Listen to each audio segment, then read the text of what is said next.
ఓం గంగణపతి నమ శ్రీ గురుభ్యో నమ. యాక్చువల్గా ఈ త్రివిధ ఏదైతే అవిద్య కార్యాలు ప్రైమరీగా ఉన్నాయో అవి మనం జస్ట్ రీక్యాప్ చేసుకుందాం.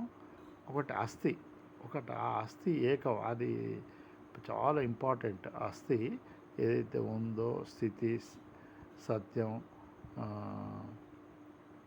ఉనికి.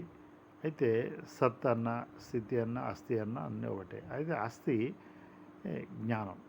అయితే ఆ జ్ఞానం అంటే నేను అనుకోవడం.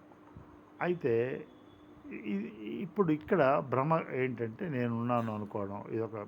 చాలా అవిద్య. అయితే ఇదొక మిస్టేక్. నెంబర్ 2 అస్థి అంటే ఈ నేనున్నాను అన్నప్పుడు రెండవ కల్పిత అస్తిత్వం, అది ఆక్షేపణ. అలాగే అస్థి ప్రకాశం, ఆ ప్రకాశాన్ని ఆధారం చేసుకొని మనోవృత్తులు ప్రకాశింపబడుతున్నాయి.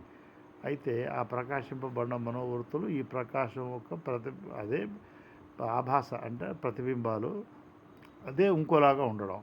అయితే ఇప్పుడు ఆ ముందు భ్రమించిన ఎవరైతే నేను ఉన్నాను అని చేసుకున్న అవిద్య ఒక కార్యం, అది ఈ భావాలకి అస్తిత్వం కలుగజేస్తుంది.